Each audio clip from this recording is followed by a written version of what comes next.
Dr. Patrick. See you do. Guys, there's something that happens to me, and I feel like sharing it. I think it will happen to anybody, so I feel like sharing it.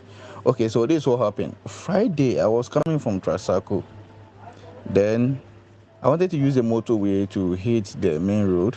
I stay at Kwashiman so that I can get home fast. So I met these policemen on the road. There are 4 in numbers, and they asked me to pull over. I did. When they came, they said I should come down from the car. They want to search me and search the car.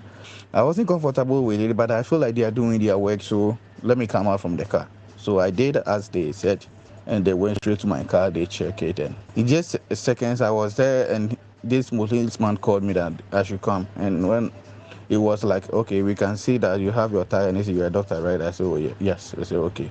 Okay, Mr. Doctor, we don't have any problem with you, but what is this weed doing in your car? And I was like, what do you mean? He said, look under your seat. What is this weed doing there? And what is this cocaine doing over there? It was like cocaine and weed in my car. And it was like, yeah, look. Yes, and I watched it, and it was there. I found the weed and the cocaine there. And I was like, what? Cocaine and weed? What is this thing doing in my car? I have no any idea about it. And besides, my car is holding me. I don't even have a neighbor, that closest friend that I can say that, okay, I pick him, we go to party or something like that we will smoke or we will use cocaine. No. And they still insist that, no, it's for me. I said, no, I have no any idea about it. And they was like, okay, if that's the case, you have to pay 20,000. Otherwise, we will send you to the station and we will send you to Narcotics and Drugs Board. And it was like, this is whack. What do you mean? And this policeman was like, I should force touch the substance. And I said, I'm not going to do it. They should wait. So I called my brother. My brother is at the Southern Command of the Ghana Armed Force. So I called my brother. My brother came with his boys, and my brother was like, okay, no problem. Let's proceed to the station. When we got there, we wrote a statement, and my brother was like, so what? And they said, oh, we should go to Narcotics and control something board. So we were on our way going, then we got a call from their commander. He said that we should meet somewhere. So we arranged and we met. When we met, their commander was like, what exactly happened? And my brother explained it to them. And my brother told them that, hey, you people, I know my brother very well.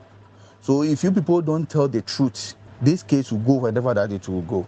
And their commander was like, my brother should calm down. I don't know what happened. My brother was seriously angry and was like, we should go and do fingerprint. No, he's not listening to anything. We should go straight out and go and do fingerprint. So we went to the narcotic and they conducted the fingerprint. And it was their fingers on it. Charlie brothers and sisters, as at now, I'm still on bed. Since Friday up to now, the trauma alone, I'm still on bed.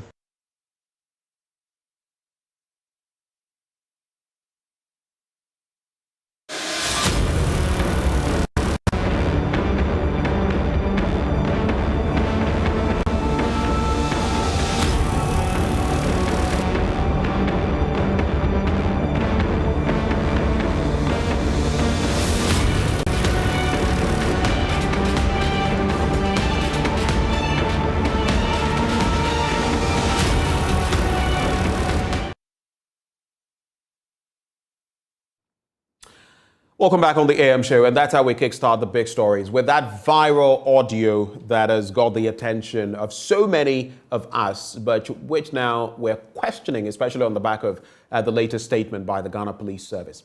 Joining us for a conversation for now, we have Adib Saani, a security analyst. Mr. Saani, a very good morning to you, sir.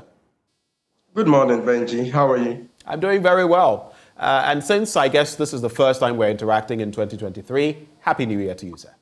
Happy New Year, my brother. Right. What do you make? Let's start the conversation from there. What do you make of this audio? Did you see it? Did you hear it on social media when it was circulating, even before the Ghana Police Service intervened and gave their verdict of happenings? And what did you make of it before you heard from the Ghana Police Service? Well, thank you, my brother. As a body language expert, when some of these things come up, some of us, we put it under the microscope and subject it to some analytical, stuff. Mostly people send me similar things. audio messages, videos, asking me to authenticate. And a lot of these videos and audios are fake news. There's this other video of a gentleman cursing the police by a river or in a river, something like that. It's an old video. It's not new. Okay, so when most Ghanaians receive, even the most enlightened, the most educated, when they receive such audios or videos, they are quick to break the news without authenticating. As a matter of fact, when I listened to it, it was quite convincing. He spoke well. He was very composed. However, when you look deep, you would see some cracks. There were some gaps in a lot of the things he said. Like what? Okay, so he mentioned that he was stopped by the police at night, and he called his relative from the Southern Command, and within a very short time, they got to the scene and they went to the police.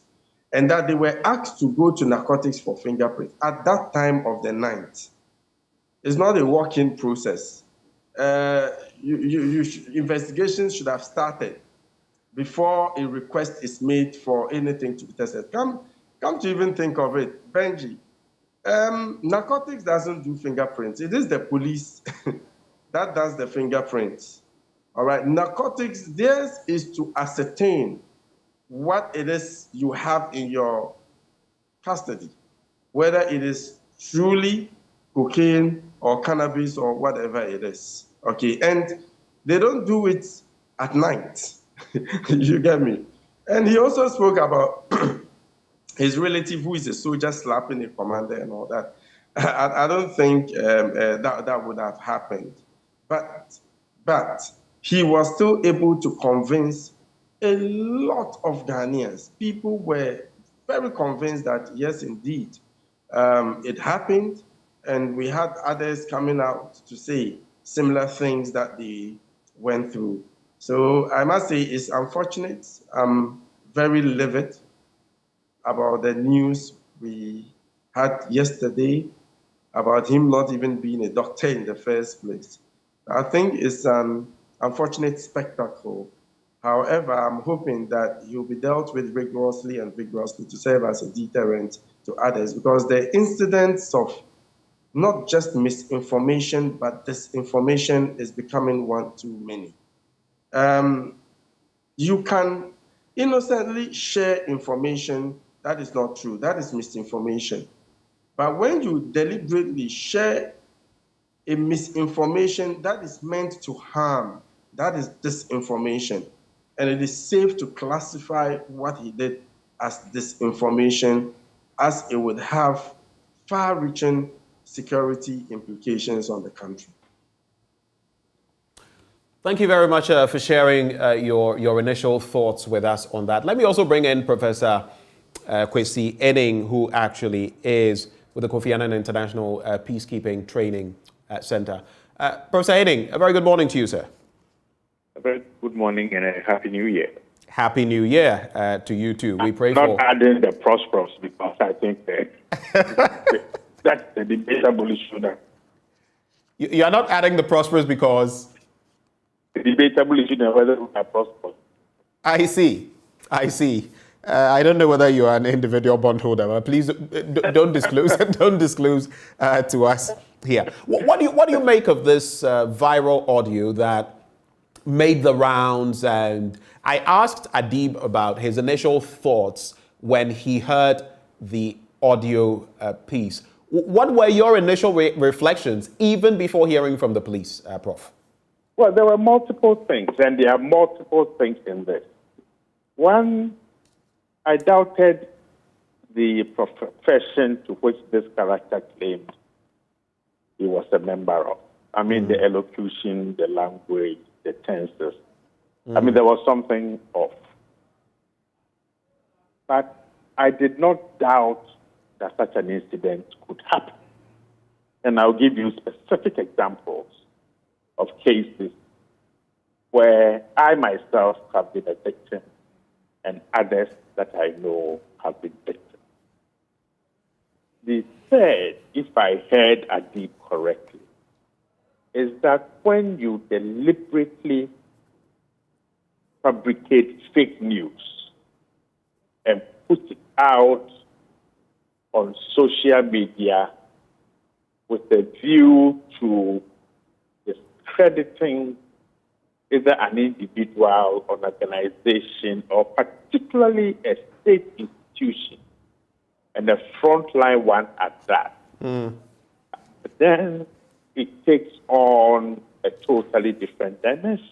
And not to forget, Prof, pardon the interjection, not to forget one that has been roundly criticized over so many things, which is trying to redeem its reputation. So precisely. This is an institution that probably over the last 2-3 Inspector Generals of Police, but particularly under Dan Parry, there's this projection of a new Ghana Police Service transforming itself and seeking to speak to the needs of the people that it's serving. So to deliberately, and I think they are just launching a new transformation plan or something of that sort. So to deliberately fabricate a story, probably based on what he might have heard or witnessed, and locate himself at the center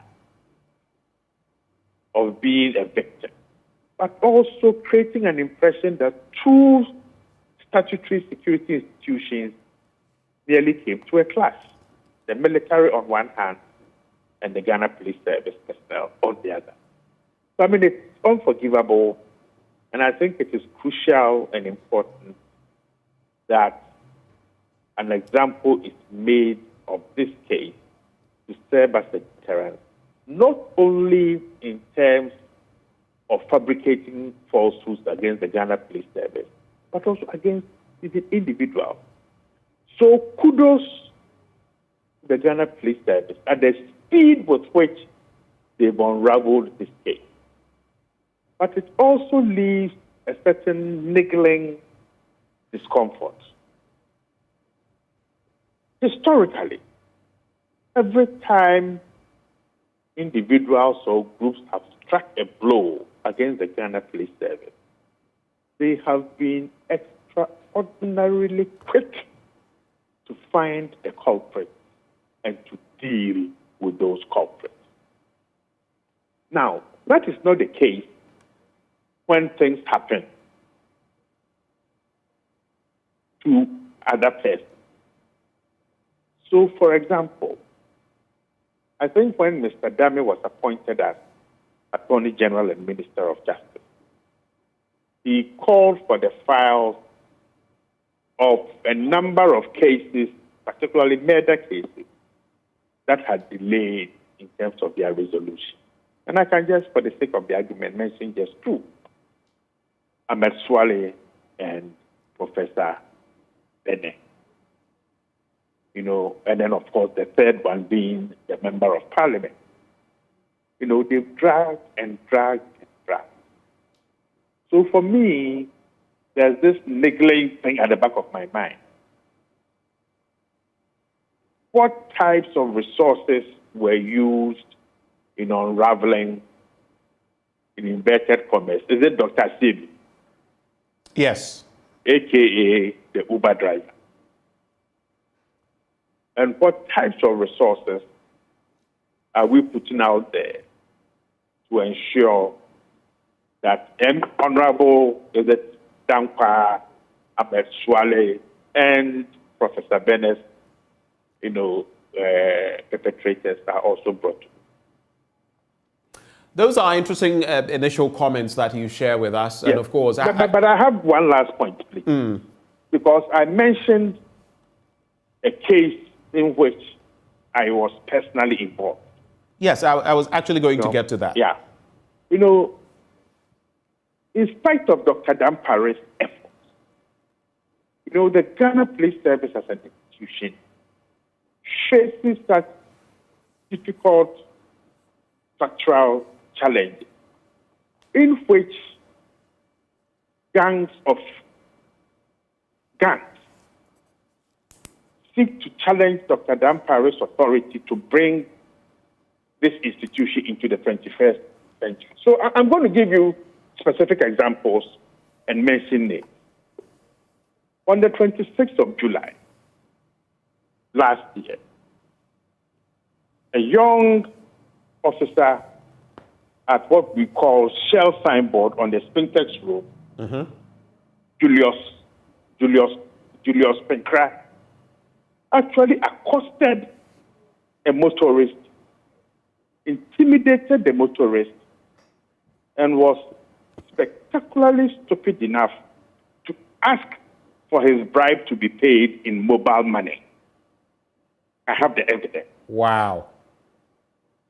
2, on the 7th of July, myself and a senior officer were accosted in Elmina, in which a young officer, Bright Odame, challenged us that he had not received or collected bribes from 4 cars that were ahead of us until the officer showed him a gutter phone and suddenly started pleading. Thirdly, last year, I've been trying to look for the evidence, but I will find it. I was accosted by 4 officers at 4 a.m. in 2 vehicles, claiming I had jumped a red light, which was false. They wanted 1,500 cedis in bribe and decided to escort me and my driver to the airport police station. They then locked us off the road until, for some strange reason, one of them recognized my voice, and suddenly they started begging and ran away. This I reported to the police headquarters. I've cited these 3 specific examples to show that while they are first-class officers and personnel seeking to improve the image of the Ghana Police Service and to support Dr. Dampare and his team's efforts, they are seriously rotten apples within the service. Okay, a friend I know traveling between Winneba and Swedro was also pulled off the road, and 2 officers told him to open his boot. So he opened the boot from inside the car, and when he got out, they started a little bit, but then the officers cautioned him never to do that because some of their colleagues who are bad might put something inside the car and frame him. Let me just interject here. We have heard stories in the past, even of media people. I remember one of our own colleagues from City back then, if you remember that incident, Umaru Sanda, and that late night incident where and there seems to be a pattern when this really happens, at least from those genuine instances we have heard, where they ask you to open your boot for a search, and before you realize something is produced, and then, that is there on the negative end. In this case, it is appearing from what information the police is giving us, and from your narrations, both of you, at least, the coherence of what the Uber driver, aka Dr. Patrick Esiedu, had said. But when it comes to the reality of it, what can you say in that regard? Have you heard instances of same, and was there any element of truth to it? No, the Swedru case is that the officers who accosted this person advised him. So from the good police officer's side, they are aware that these are things that do happen. Okay? And I think this is one case in which some probably slightly sick person, and I hope probably they may subject him to some, mental test to see whether he's well. Has given false information that has tarnished the reputation of the police service. But I don't think this is something that he just made up out of the blues. I'm sure whoever his friends are, some of them may have faced these problems. And let's not forget, making a formal case against police officers who have sought to intimidate you, either to extort money from you or you've challenged them for some reason, can be dangerous. I have been cautioned consistently that be careful, be careful, be careful. Somebody may do something to you. And I'm wondering to myself, yes, but when I put a story out there, the story is still out. I may be gone, but the story is out there. So whilst this has proved to be a falsehood, the larger question or the bigger question that we need to ask is that are there networks within the service who are desperate to undermine Dr. Dampare's efforts to bring this institution into the 21st century and to respond to the operational needs of the people of this country? And I think the answer is a resounding yes. Because I have some of my students who have written some great dissertations about criminality within the service. That almost reads as if it is organized thing. Okay? So let's not allow this single falsehood. Let's deal with it. But I think it raises larger questions about performance, effectiveness, oversight, civil police relations, and complaint mechanisms. Right. And I know that Dr. Dampare is really very concerned about leading a service that is responsive, to the needs of the people that they are serving. Right. Just hold there for me, Prof. Let me bring in Adib Saani. You've listened to your colleague on the other end, delve into the reality, some of the terrible situations that he has witnessed and has been told about when it comes to the Ghana Police Service. But in this instance, we know that matters could actually be very different. But from your end, very quickly, do you have any such experiences? Have you heard any such stories of people having, let's specify, narcotics, planted on them and extortion going on? We've heard stories in the media. Things have been followed up on. But what is your take on that? Well, Benji, we cannot pretend that it doesn't exist. It does exist. Right. That is why I find so-called Dr. Patrick Asiedu's audio a betrayal to all of those who have been victims of this allegation of carrying drugs on them. It makes nonsense of the efforts people have put in to get justice because they feel they've been unfairly treated. That is particularly why I'm livid about this. But that notwithstanding, almost everybody has a story to tell. But I would take it from the other side, not from the victim side, but from the police side. Interestingly, I was on phone with a police officer when someone sent me the audio. And guess what we were talking about? He was assigned to a certain unit, allegedly.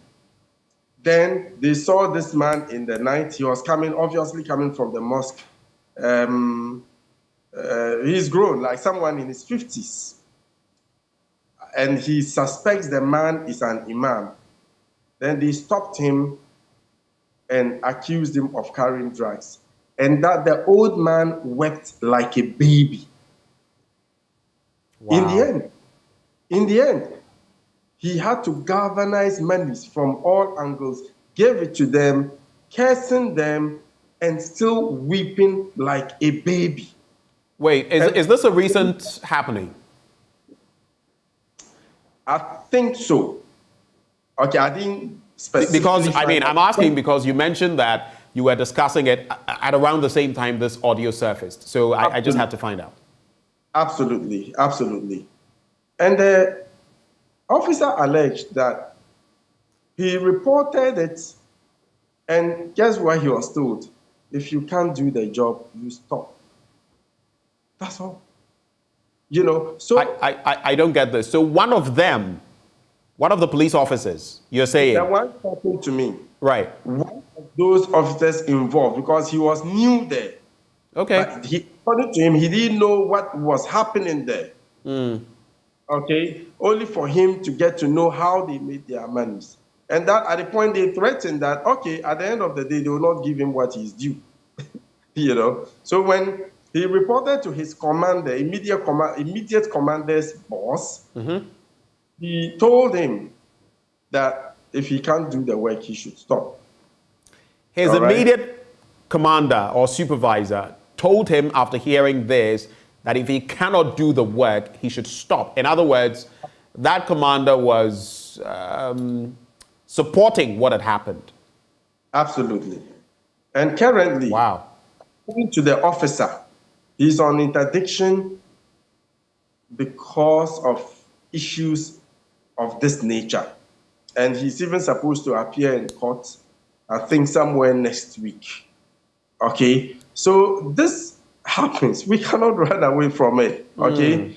And I think we should use this opportunity to correct a lot of the lapses. And it makes me wonder, Ben, why we still haven't fully deployed body cams.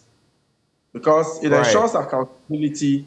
It is always a case of he said, she said. But when we deploy body cams... But Adib, a few of them have been deployed, right?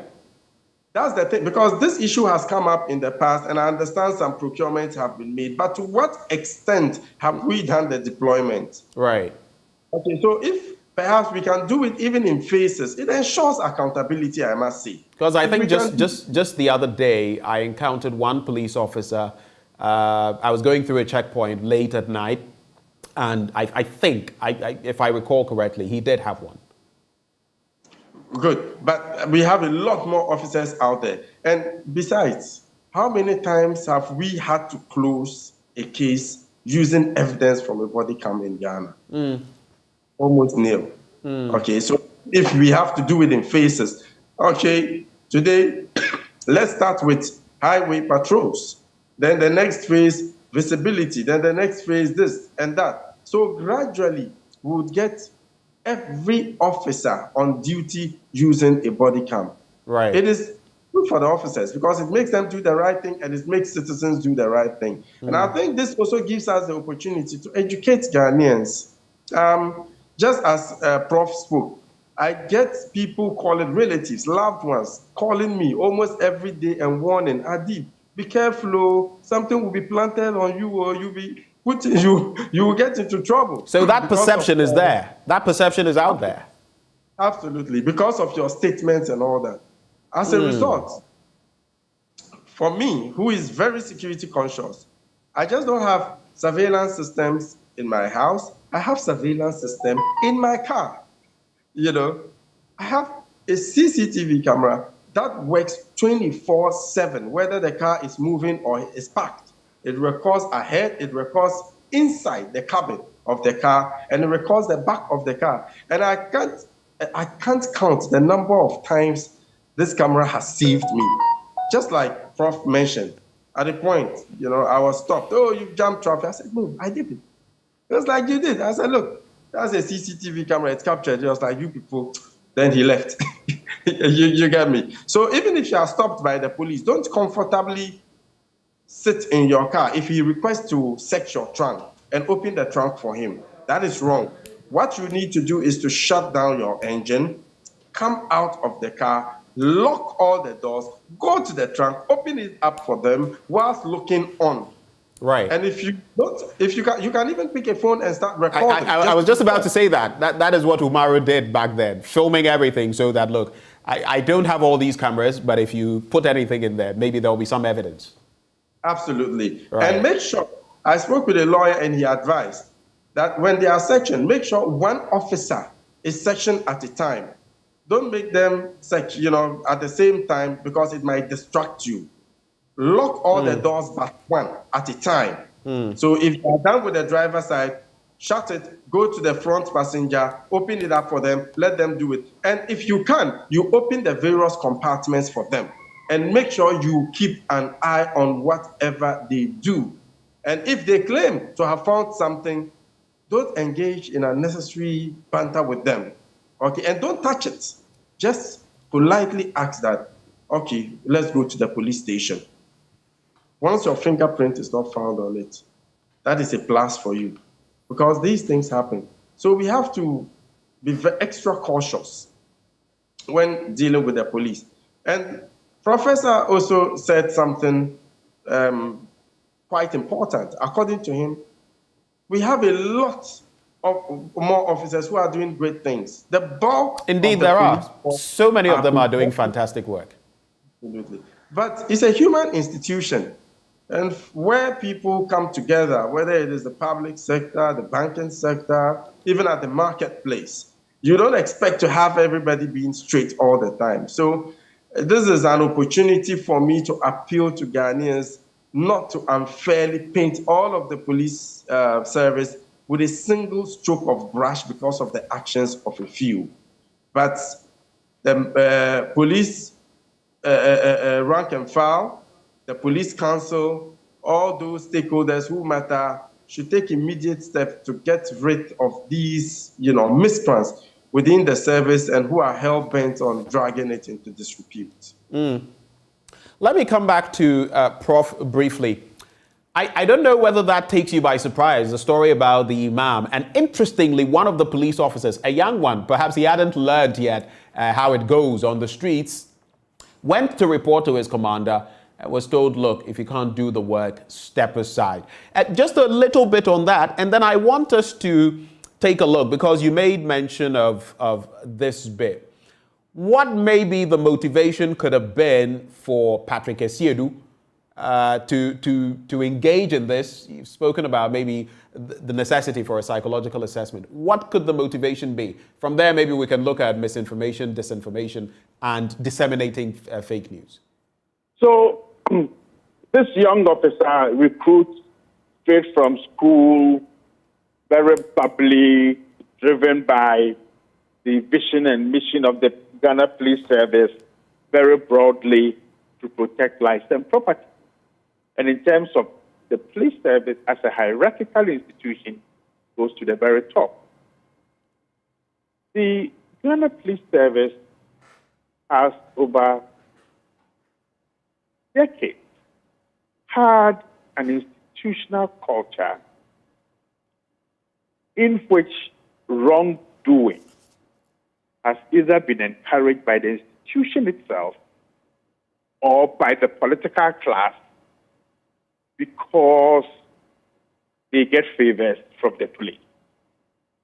So if I go through a couple of the commissions of inquiry reports, and I want to mention just two or three. If you look at the Tiberi report of, I think, 1986, and Commissioner Tiberu's identification of particular forms of criminality and acquiescence within the service, its ability to falsify documents. Then you read the recommendations of the Archer Commission report. And then finally, the series of blunders that led to the Accra Stadium disaster, the Okujeto report. It gives you the impression that within the service itself, there's a structural problem dealing with internal discipline, law and order, and then the excessive political intrusion into decision-making, blah, blah, blah, blah, blah. So any IGP who seeks to either bring a strategic plan, and the first one done by Mr. Paul Quay, and then Asante Apietu brings in his transformational agenda, and then Mr. Al-Hassan, the disability, continued by Opombuenu. And then this shock treatment of the institution by Dr. Dampare. Charismatic, bold, daring, intellectually savvy, and says, look, we need to bring this institution into the 21st century. That triggers anger, frustration, and deliberate effort by some of his men and women to put impediments in his way. So basically, the old guard is resisting the change because it will make the police service. I nearly said force. They are no longer a force. The police service something in which they cannot function, or something in which, or an institution that does not create opportunities for graft, abuse of human rights, overlooking the rule of law. Let's not forget, we should never overlook this, that when institutions don't function optimally and its internal mechanisms don't work, it benefits the bad man. So sometimes institutional inefficiency is the deliberate, manipulative set of actions to ensure that those who want to use that institution for their personal ends will go scot-free. So naturally, Dr. Dampare will face opposition, but gradually, he's making inroads into turning this culture and changing minds and changing attitudes. But it's going to be a generational fight, long term. Now, Dr. Siedu, a.k.a. Uber driver, why did he do this? If his mental health is okay, and there's nothing wrong with having mental health issues. If his mental health is okay, then I think he thought he was being funny. Let me put this story out there. After all, the Ghana Police Service, are used to doing this. They already have a bad reputation. Yes, they already have that reputation. And that is similar to what some diplomats made allusions to, and of course, Dr. Dampare dealt with that diplomat, that there are historical perceptions that sometimes drive people to behave in particular ways towards the service or to utter certain words about the service that are not justifiable. Right. And that is why I think in every instance where we want to be critical and taking into consideration that the large majority of personnel are honest, upright individuals, then we need to be able to pinpoint these bad nuts, give dates, give time, and also mention their names. So Mr. Pinkra from Sakumono, I'm hoping they are sending somebody there now. Then the young man at Elmina, right, Odam. But I'm always ready. Yeah. Gentlemen, just hold for me as we commence, winding down on the conversation. We also have Superintendent Lanshin Toobu, retired, now a member of Parliament, joining the conversation. Super, a very good morning to you. Thank you for joining the conversation. Good morning, my brother. How are you doing? I am doing very well. Happy New Year. Many happy returns. My regards to Professor Aning. It's been a while. The whole of 2023 we've gotten to this point. I've not seen him. Whatever he is, tell him I want to see his face. Okay, I'm sure that arrangement can be made. I'm sure Prof has heard you. So you are very privy to the information we're discussing. I'd like to find out from you, so from the police standpoint, from the legal standpoint, what happens to such people who engage in whether overt or covert, intentional, unwitting misinformation, dissemination of fake news, or even disinformation? What happens in an instance like this? That is one end of the question. And on the other end, how do we rid the system? Because in this instance, it is pointing towards something that may not have happened. But there are instances like Professor Aning and Adib Saani have shared where some things have happened that paint the police with a black paint. So how do we rid the system of such elements that engage in such activities? Thank you very much for the opportunity. I prefer to start with the last one before I go to the first question. The police service is a society. It is a whole society that emanated from the larger Ghanaian society. That is why we call Ghana Police Service. It's not a police service in vacuum. It emanates from the society in general. The police service has rules and regulations, and the service instructions, I will call it the police Bible or the police Quran, guide every behavior of the police officer in uniform or not in uniform, whether you are seared or whatever. As long as you remain a professional police officer, the service instructions should remain your daily guide.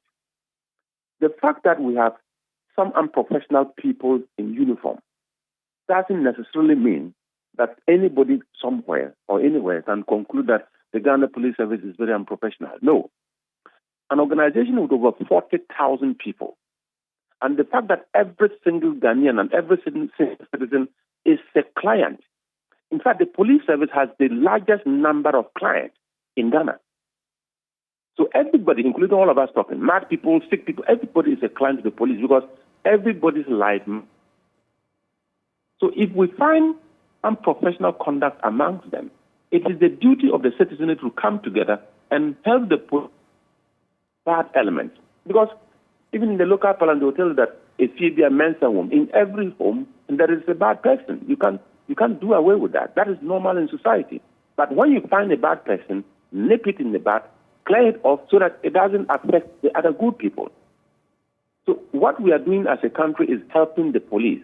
And I am very sure that anytime you hear somebody mention about the fact that I met a very unprofessional police officer somewhere, the person is interested in getting the system corrected. And that is when I hear the alleged Dr. Asiedu's audio. I was excited because I felt that the next morning, Dr. Asiedu and the said military officer were being at the police headquarters, providing more information to assist the police delve into the matter and get these rots out. Unfortunately, getting to your first question, it came out that this was a prank. That it wasn't even true. So deliberately trying to paint the police black when you know that the only organization responsible for internal security and managing crime is the Ghana Police Service. You are doing a disservice to the country, a disservice to your family, and a disservice to yourself as a responsible citizen, if you are indeed responsible. So such people, when they are gotten, I think that the law should take its course. You can't cause fear and panic, and you can't dent the image of the Ghana Police Service to the point that people elsewhere will begin to look at the Ghana Police Service with a bad eye. That is not responsible citizenship. And I'm pleased that the Ghana Police Service is delving deep into the matter. I pray that the said Asiedu, who is now proven to be an Uber driver. Uber driving is a very good job. Why will you have to veer into such an area where you want to dent the image of a whole institution like the Ghana Police Service? That was quite unfortunate. You say it was unfortunate. I just want to echo part of what this message says. Jan Ahen Samuel says, look, he quotes the Latin, Nemo Judex and Causa Sua. You cannot be a judge in your own case. And he is saying that the matter should go to court and all of that, so we know what is real, even apart from the statement by the Ghana Police Service. But of course, going to court means that you have what it takes. You have the facts of the matter to pursue that issue, legally speaking. But I'd like to find out from you, when you were in the service, did you get a stream of such accusations coming through that turned out to be true? Were there any such accusations or incidents that you experienced? I don't know if your question is all about accusations of police investigating themselves and the fact that people don't trust the results, or you are talking about accusations of the attempt of people planting or police officers planting drugs on ordinary civilians and extorting money, if you can clear. Yes. The incidents of people, getting accosted by the police, maybe narcotics or other things being planted somewhere, and extortion following through. Okay. I think that you read in the news that somewhere October 10, the then Inspector General of Police, Mr. James Opombwani, issued a signal to all police organs or all police divisions and regions, saying that information that got to the headquarters at the time had that police on highway patrol and other duties were deliberately planting drugs on people, accusing them of possessing drugs and extorting money from them. And that was quite embarrassing to hear. So he issued a warning. If you are getting involved in these things and you are arrested or you are exposed, you will be dealt with in line with the rules and regulations of the Ghana Police Service. It tells you even at the office of the Inspector General of Police level, it was believed that things of this nature were happening. So, and the fact that is an unprofessional conduct. It's not just about drugs. Anything that the police officer does that is outside his or her remit within the service instruction is unprofessional, including planting drugs on people and extorting them. And that is all of us as a people should come together. And please, if it happens to you, go and report it. Right. There are ways of ensuring that even if they try to plant it on you, right, and they try to paint you black, the police can investigate and extricate, in fact, get you out of that trouble and let the police officers pay with their own jobs. They can be dismissed from the police service because we don't need such characters in uniform. It is dangerous to be in uniform representing Ghana in the service and treating Ghanaians unprofessionally. Right. You don't deserve to be paid. Just a quick one. Adib Saani spoke about body cameras and all of that. Should we have more in the system to forestall some of these, both the incidents of same and maybe these accusations that may pop up? Because then you would know that you can't even fabricate. Let's not customize. In other words, let's not copy and paste stuff from other jurisdictions without, first of all, trying to work on the mentality of the police officer. You know, if you bring body cams, I'm telling you, within a week or two, they'll tell you many of the body cams are spoiled. The first body cam you can think about is the camera in the brain. That camera in your brain to say, I am a Ghanaian, I'm a police officer, I'm a professional, I want to serve my country. The first camera is supposed to be in the brain of the civilian who says that I am a Ghanaian, I love my police. If I find one unprofessional police officer, I'm going to go all out to expose him and let the system deal with him. Let's create that positive camera in our brains first before we go and look for an artificial camera that will mount on our bodies, or else it will not work. Thank you so much, Supo, for having joined the conversation. We're grateful for your time. Peter Lanshin Toobu, there, member of the Defense Committee of Parliament, joining the conversation. And he used to be executive secretary to a former IGP. Wrap-up comments from you, Professor Aning and Adib Saani, briefly on what we've been talking about. Maybe some 30 seconds if you can manage it. I'll start with you, Prof. Educational program talking about the dangers of fake information, putting it out onto social media, but also engaging the police as service providers and us as recipients and being bold enough, you know, to identify the few bad nuts and reporting them. Thank you, Prof, for sharing these comments with us, for sharing your time with us this morning. We're very grateful. Also joining the conversation, who has been with us, Adib Saani. Adib, any final comments? Absolutely. I heard Honorable Lenchene talking about copying, and pasting and all that. I don't seek to opine that body cams would solve all of the problems we have with the police. It is just part of the accountability measures that has to be put in place. I mean, training regime is one. Holding officers accountable for their actions whilst performing their duty is another. The citizen participation, how many coalitions do we have, or NGOs or organizations committed to ensuring police accountability in the country? So it's a combination of a lot that also involves the use of systems to improve the way they do their work. Even their vehicles, do we have dash cams in them? It's another question that has to be answered. So I think that we can try all of these, little here, little there, hoping that overall policing would improve in the country. Thank you so much, Adib, for having joined the conversation. I see two very interesting messages that I'll take briefly. This one breaks my heart because Nash on our live stream says, after today, no one will even talk about this issue again. None of any of the beautiful proposals will be adhered to. We'll do our bit as media and hope that the powers that be will also do their bit in stemming the tide of such. And finally, George, who is with the Forestry Commission of Ghana, says, good morning, Ben. The process of recruiting the right people into the police service has been the problem. I love this morning's show. Let's have more of these interactions with the police or security experts on your network. We are grateful that you loved the conversation, and we also hope that all of us have learned something.